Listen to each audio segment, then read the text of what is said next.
Yes.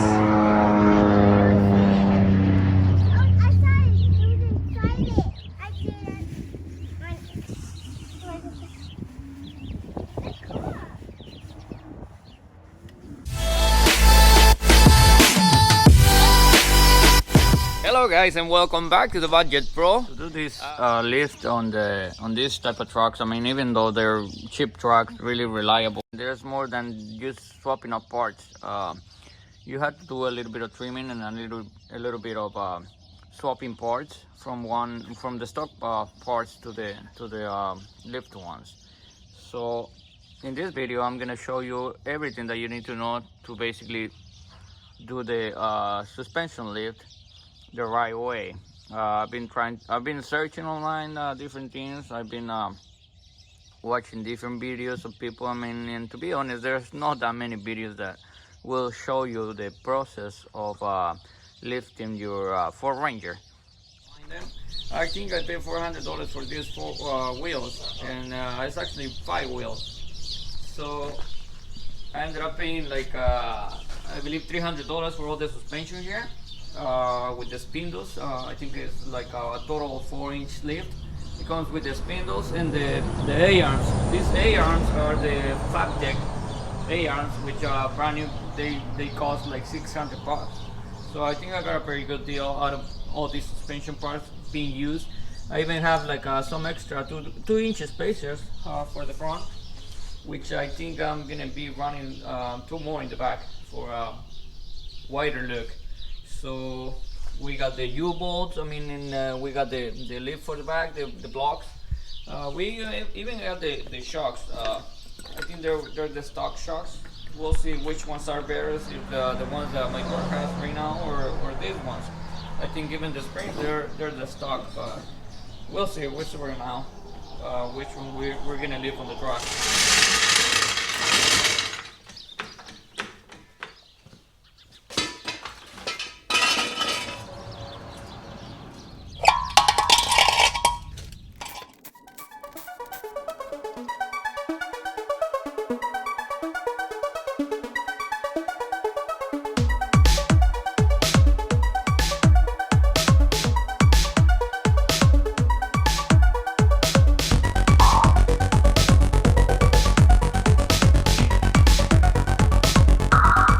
You guys can see I already have all the spindles installed in the A-arms, the upper A-arms. There's a little bit more than that for it to be fully functional.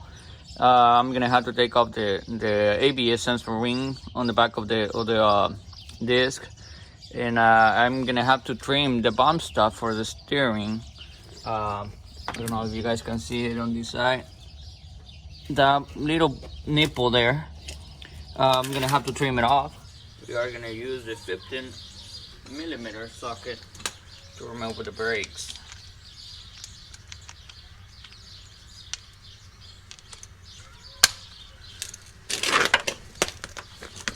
From the bolt on the back.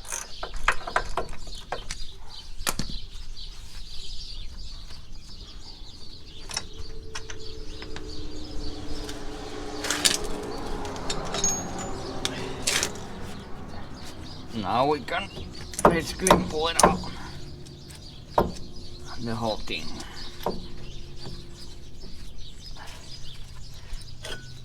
And now what we're gonna do is get a bungee cord and try to hang it from a strong part of the frame.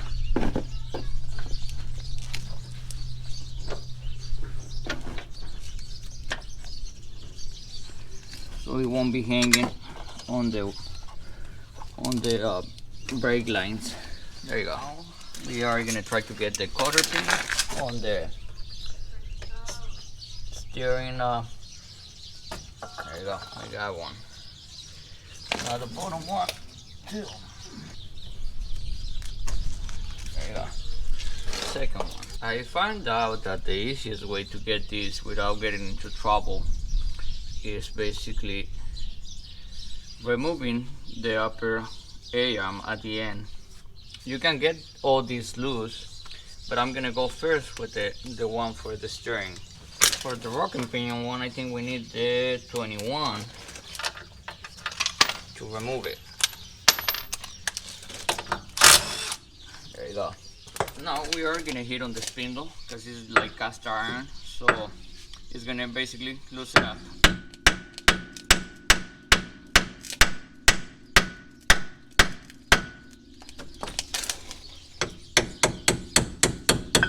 There you go. It's coming up. Yeah, that's the rock and pinion one. Now we are gonna use the 24 millimeter for the lower ball joint. So right now we are just gonna loose it up. We are not gonna take it off completely.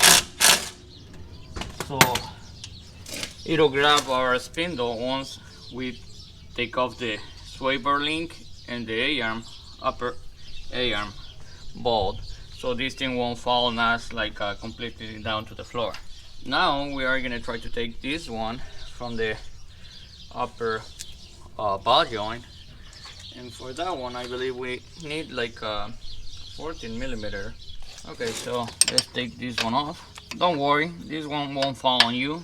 It has a bump that is gonna hold it in place until you take off the bolt. That's when that thing is gonna go down. So now we got that one loose. Now we can take off this swivel linkage from it, and that one is gonna need, I think, 5/8 on the top, and it's gonna need the, I believe it's a 14 as well. No, actually a 15.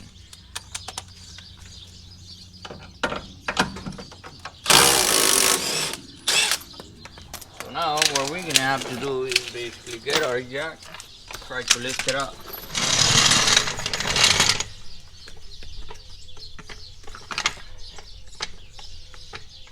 Okay, we're gonna try to take off the bolt on this upper A-arm.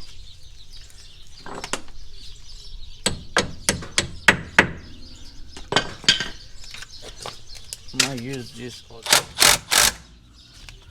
Just wanted to get loose. There you go. Got the bolt out. So we got the other jack on the other side, so we can get this one down little by little.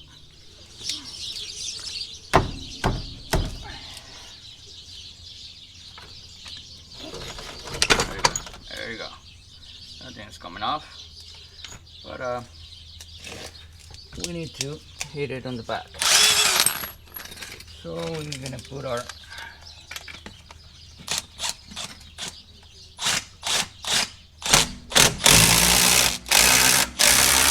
nice jack with it. And we are gonna twist this thing.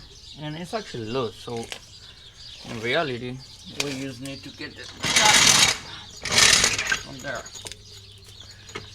And this whole thing should come right off,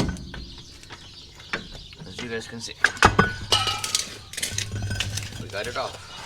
Okay guys, we have the ABS sensor ring attached to the rotor on the original discs that we have, the original rotors that I have on my truck. These are the different rotors that the guy gave me, and as you guys can see, they are smaller.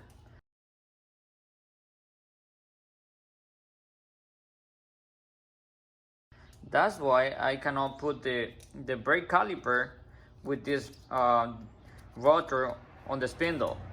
So I was trying to figure out how to take off that sensor. If that sensor was able to be put into the other rotor, or did I have to buy any new rotors with the ABS sensor ring? But I ended up finding a video on YouTube, and I'm gonna show you guys how to take it off. If you guys seem to be in the same situation, or if you guys end up changing rotors in the future for your truck. What I saw them do is basically just hit the studs. I'm gonna put a knot on them so I won't mess up the threads. But you're just supposed to be hitting on the wheel studs, just like if you were to replace it. And that's basically gonna push the sensor ring down, and you can use it on the other rotor. I really hope that I didn't mess it up, to be honest. Just gonna go gentle. Really don't want to mess it up, to be honest.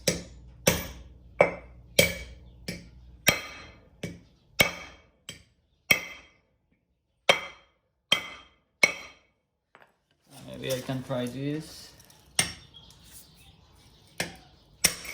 Okay. And there we have it. This is the ring that goes on the ABS sensor. I'm gonna say that it might bend it a little bit, but I guess it's not that bad. I don't know if I should try to straighten it out, you know. It's just like a piece of sheet metal. I mean, there's nothing fancy to it, I guess. So the ABS sensor just gets these little lines all the way around, so I think we can reuse it. We just need to put it in here. There you go. It's there now. Okay, let me see. Maybe I can tap it a little bit and it won't come off.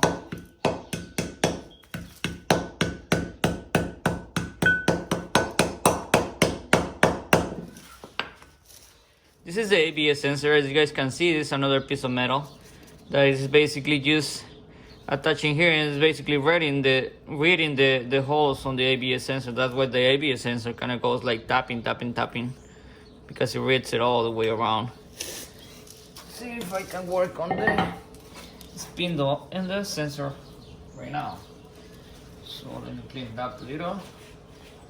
I read on the forums that by putting the sensor, the ABS sensor, I mean, with the same screw that you use for your stock spindle, you just try to dig it in with that one, and it's basically gonna retread itself into the spindle. So we are gonna try that. Hopefully I don't break the bolt, so we'll see if it works.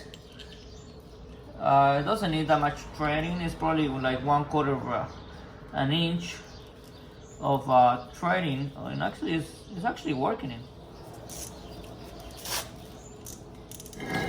There you go. You guys can probably see better from here. And yeah, it works. I got my ABS sensor already connected to the spindle, so I got my rotor with the ABS sensor ring, and I got my sensor on the spindle. I'm gonna show you guys what's the actual problem of the A-arm and the spindle, and why do we need to trim 1/4 inch of the lip of the A-arm.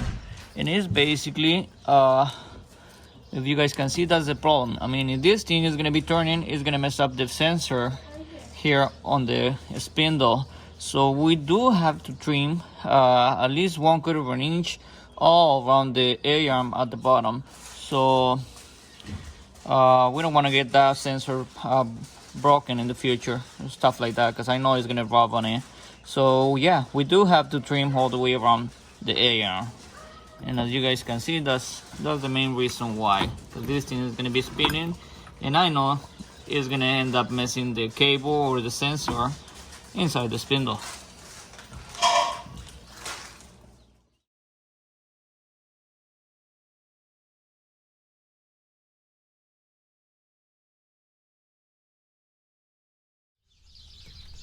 Why do we want to put the sway bar link right now if I haven't put the spindle or anything like that? Well, because I need to grab the A-arm up so it won't fall down all the way down, because we need to trim the bump stop for the steering, for the rocking pinion. And now it's gonna grab it there, and I'm gonna have more space to grind it down. You need to grind it from the back though, so this thing will pop off. So now we are gonna have to hit it with a hammer.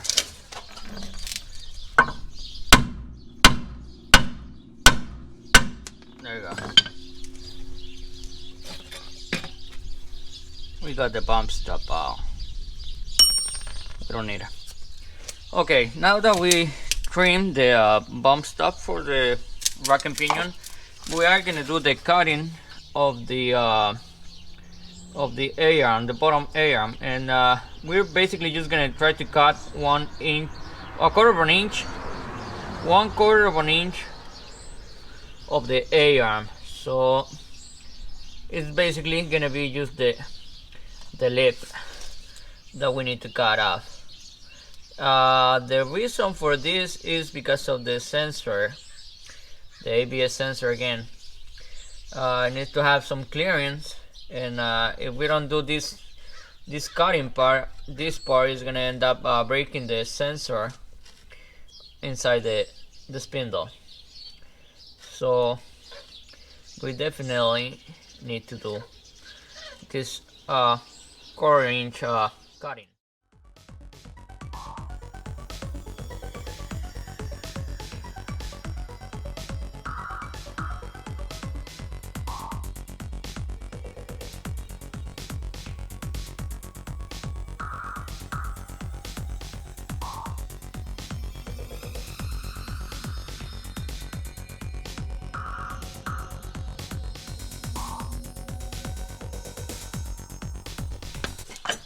Okay, that's how much I trimmed so far. I'm gonna try to put the spindle back on, and I'm not gonna put the rack and pinion yet. But I'm gonna twist it either way just to see if it's gonna have the clearance for the steering problem. So let's put the spindle back on, and let's check for that clearance.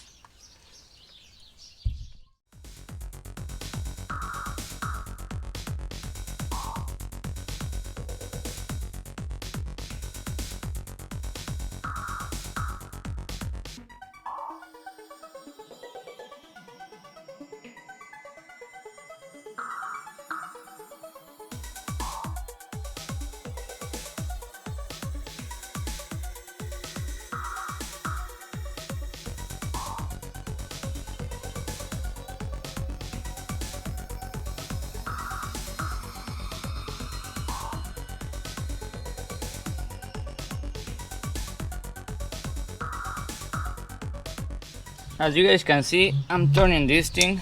It doesn't seem to have the same clearance, so I'm probably gonna have to trim it a little bit more, because I don't think it's enough for me to do a complete turn. So because the spindle is so thick that it's hitting into the lip of the lower A-arm, so I'm gonna have to trim it a little bit more, where just at that point where it hits. I think it has a really good clearance for the sensor, so I don't have to worry about that anymore. It's just the turning radius of the steering. So what I'm gonna do is basically gonna chop it off a little right here. As you guys can see, the damage that the spindle is doing whenever it hits on the side. So let's try to do that and get our whole turning radius back on.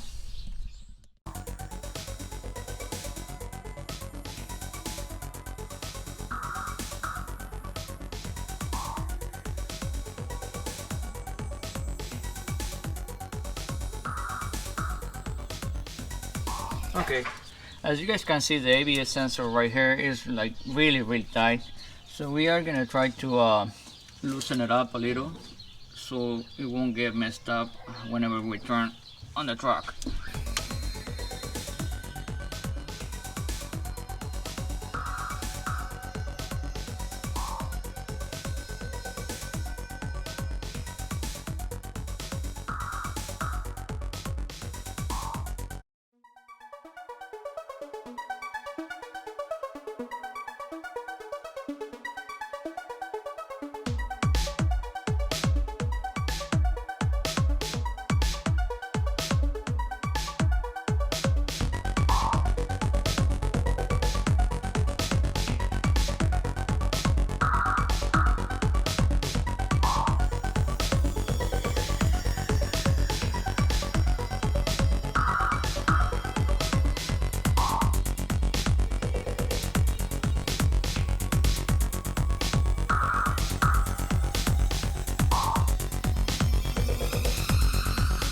guys have it, the Ford Ranger with a 4-inch lift, different wheels.